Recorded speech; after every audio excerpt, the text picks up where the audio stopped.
Salam sejahtera bersama saya Nemrin Majil dalam 15 minit MMTV edisi 7 September 2023. Kita ke berita utama. Ahli Parlimen Kinabatangan Datuk Seri Bung Mokhtar Radin dan isteri Datin Seri Zizi Izzat A. Samad dilepas dan dibebaskan daripada 3 pertuduhan menerima rasuah 2.8 juta ringgit.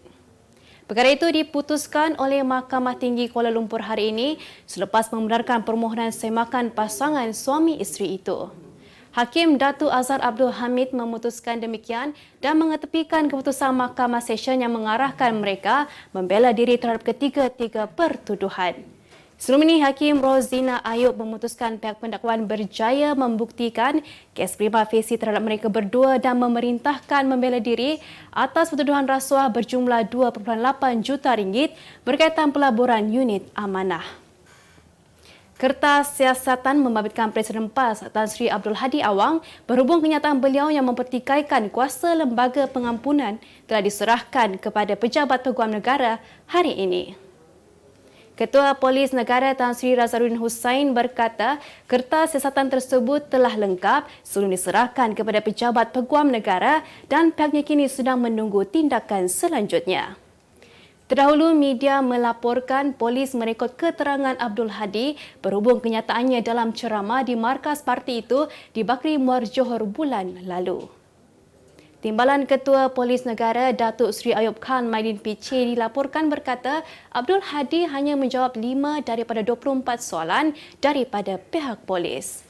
Ahli Parlimen Marang itu disiasat mengikut Akta Hasutan 1948 dan Seksyen 233 Akta Komunikasi dan Multimedia 1998. Bekas Perdana Menteri Tan Sri Muhyiddin Yassin mendakwa ucapannya dalam sebuah ceramah dipulai pada 2 September lalu dipetik di luar konteks. Menjelaskan ia dimanipulasi, kenyataan yang dikongsi melalui Facebook rasminya memberitahu ucapan beliau itu menyentuh pelbagai isu yang dihadapi oleh rakyat pada masa ini, terutama sekali bebanan kos sara hidup yang gagal ditangani dengan baik oleh kerajaan. Menurut pengerusi Perikatan Nasional PN itu, beliau tidak pernah mengeluarkan fatwa hukum syarak bahawa haram mengundi calon Pakatan Harapan PH dan sekadar berkias selain tiada niat mengatakan ia adalah fatwa hukum syarak. Tambahnya, sebagai seorang yang faham tentang hukum hakam agama, beliau tidak boleh sewenang-wenangnya mengeluarkan sebarang fatwa agama. Sementara itu, Muhyiddin yakin mereka yang mengikuti keseluruhan ucapannya semasa ceramah tersebut memahami apa yang ingin disampaikan sekaligus tidak mengambil kenyataannya secara serius sebagai fatwa agama. Sejumlah 70,156 calon berjaya memperoleh tawaran melanjutkan pengajian ke Universiti Awam UA peringkat sarjana muda lepasan sijil tinggi Persekolahan Malaysia STPM atau setaraf bagi sesi akademik 2023-2024. Kementerian Pendidikan Tinggi KPT dalam kenyataan memaklumkan calon-calon yang berjaya boleh menyemak keputusan masing-masing mulai hari ini pada pukul 12.30 hari sehingga 16 September depan pada pukul 5 petang. Katanya sebanyak 118,143 calon membuat permohonan menerusi UP online, namun pemilihan kemasukan calon kategori STPM, matrikulasi, asasi, stamp adalah berdasarkan prinsip meritokrasi dengan mengambil kira 90% pencapaian akademik dan 10% pencapaian kokurikulum. KPT turut memberitahu daripada jumlah calon berjaya sejumlah 24,846 calon lelaki, 73.94% dan 45,310 calon perempuan, 73.49% berjaya ditawarkan tempat. Manakala 36,365 tawaran laluan khas diberikan iaitu sejumlah 35,892 calon kategori B40, orang kurang upaya OKU 192 orang, atlet 181 orang dan orang asli 100 orang. Utusan Malaysia dan Cosmo melancarkan satu lagi produk terbaru. Apa yang ada dalam Iklaneka? Ia adalah platform yang tepat dan efektif untuk mengiklan antaranya pelbagai jenis notis, cautan kosong, hartanah, tender, kenderaan, mencari wali atau waris dan pelbagai lagi. Apa yang anda cari? Semuanya ada di sini. 2 dalam 1. Layari Iklaneka .utusan.com.my. Gara-gara mencuri Nescafe dan minyak wangi di sebuah kedai serbaneka 24 jam, seorang jurujual lelaki dikenakan hukuman penjara 16 bulan dan denda RM5,000 oleh Mahkamah Magistrate Ipoh hari ini. Pada prosiding sama, mahkamah turut menjatuhkan hukuman penjara 8 bulan dan denda RM2,500 ke atas seorang pekerja hotel bagi kesalahan serupa. Hukuman itu diputuskan Magistrate Siti Dora Sharif selepas tertuduh Muhammad Samsudin Muhammad Zakirin 30 tahun dan Muhammad Syaril Iman Razman Hayati 22 tahun mengaku bersalah atas pertuduhan berkenaan. Mengikut pertuduhan, Muhammad Samsudin yang bekerja sebagai jurujual di sebuah pasar raya didakwa mencuri 1 unit Nescafe Arabica 100 gram daripada milikan kedai 7-Eleven Store di Taman Ipoh Boulevard Timur Ipoh pada pukul 8.58 pagi 31 Ogos lalu. Bagi pertuduhan kedua, Muhammad Samsudin didakwa bersama Muhammad Syaril Iman mencuri 1 unit Nescafe Arabica 100 gram, 1 unit Dashing Pocket EDT Cool Aqua, Dashing Pocket EDT Style Legend, Romano Pocket EDT Metro Pulse dan Romano Pocket EDT Force. Mahkamah kemudian menjatuhkan hukuman penjara 8 bulan dan denda RM2,500 kepada setiap tertuduh serta tambahan 3 bulan penjara jika gagal membayar denda berkenaan. Perkampungan Budaya Persatuan Kebudayaan Kadazan Dusun KDCA menjadi destinasi persinggahan konvoi Kembara Kenali Borneo yang memasuki hari kelima dan terakhir di Sabah hari ini.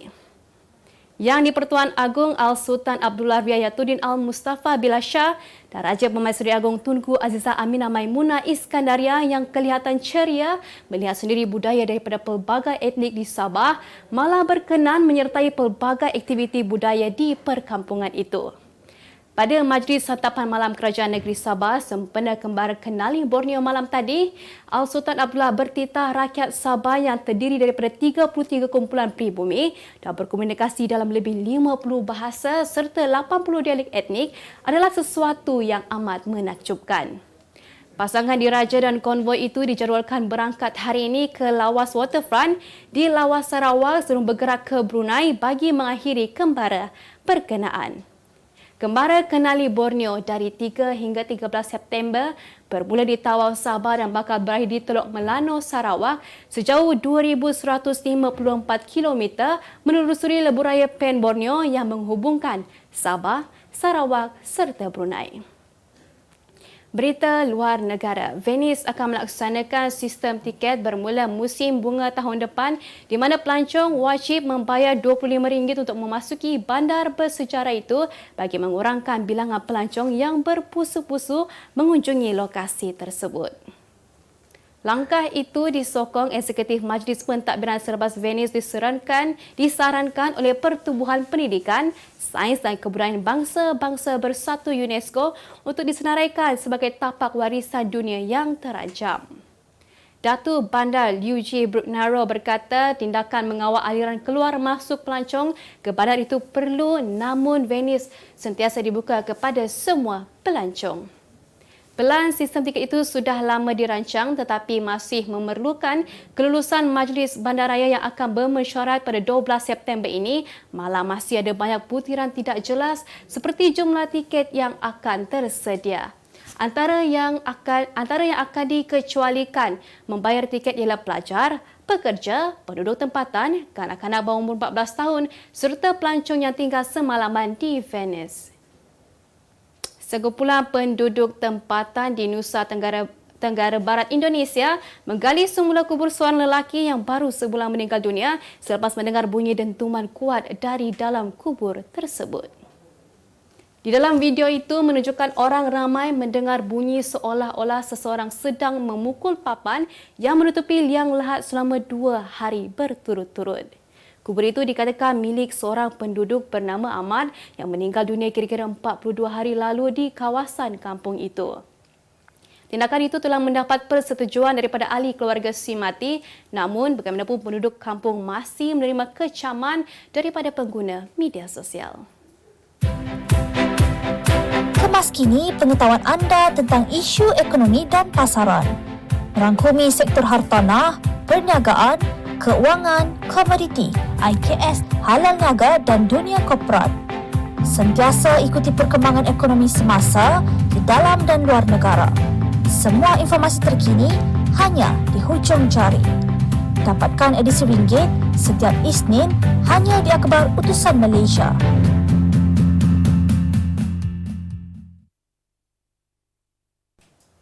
Berita ekonomi. Selepas mencatat rekod volum baharu pada tahun lalu, industri automotif Malaysia mencatatkan satu lagi rekod baru bagi 2023 selepas Proton dan jenama lain terus bersaing untuk mendapatkan jualan. Menurut Ketua Pegawai Eksekutif Proton Eda, Roslan Abdullah berkata, keyakinan dan pandangan positif pembeli dicerminkan melalui bilangan produk baru yang diperkenalkan dan banyak lagi model bakal dilancarkan sebelum penghujung Disember. Jualan Proton melepasi 100,000 unit untuk tahun kelima berturut-turut dengan jumlah jualan bagi 8 bulan pertama tahun ini berjumlah 104,602 unit.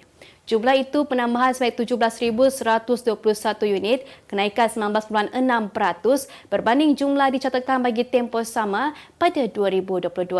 Dengan jumlah volum industri TIV yang dianggarkan sebanyak 74,200 unit, pegangan pasaran Proton diramalkan pada 18.8% untuk Ogos 2023 dengan angka pegangan pasaran tahunan sehingga kini YTD sebanyak 20.8%.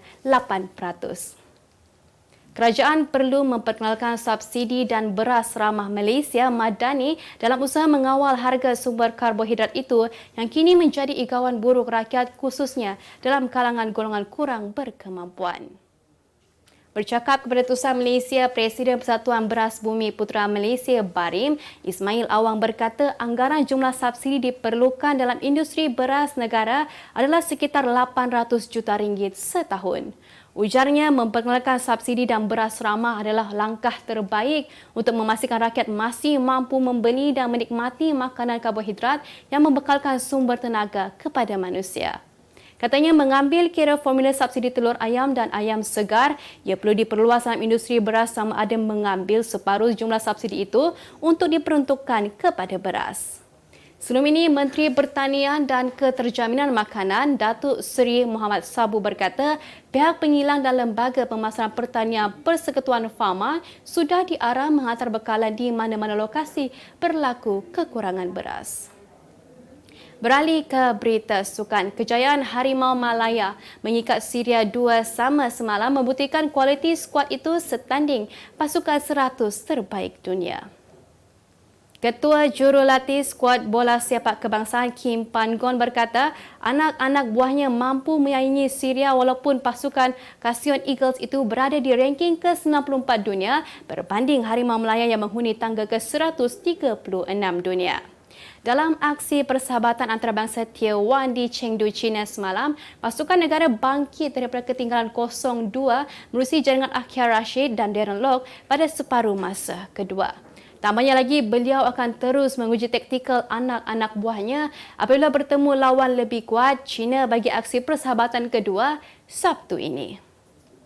Bekas Kapten Liverpool Jordan Henderson akhirnya mendedahkan punca dia meninggalkan Anfield selepas sedar khidmatnya tidak lagi diperlukan oleh pasukan berkenaan. Henderson membuat keputusan berkelana ke Liga Arab Saudi untuk menyertai Al-Ittifaq dengan menerima bayaran yang cukup lumayan sehingga ramai yang menyangkakan bahawa dia adalah seorang yang mata duitan. Menurutnya, hasil perbincangan bersama pengurus pasukan itu, Jurgen Klopp, Henderson sedar bahawa dia tidak akan mendapat tempoh bermain yang banyak sekiranya kekal dengan pendirian untuk bersama The Reds. Untuk rekod, Henderson membuat lebih 500 penampilan bersama Liverpool sepanjang 12 tahun berada di Anfield dan berjaya membantu pasukan itu menjulang gelaran Liga Perdana Inggeris, Liga Juara-Juara dan beberapa trofi domestik. Sebagai penutup 15 minit MMTV hari ini, saksikan laporan cuaca esok, Jumaat 8 September 2023. Jangan lupa dapatkan akhbar Utusan Malaysia dan Kosmo untuk berita-berita terkini dan menyeluruh. Sekian sahaja daripada saya, Nebrin Majil. Salam sejahtera dan jumpa lagi.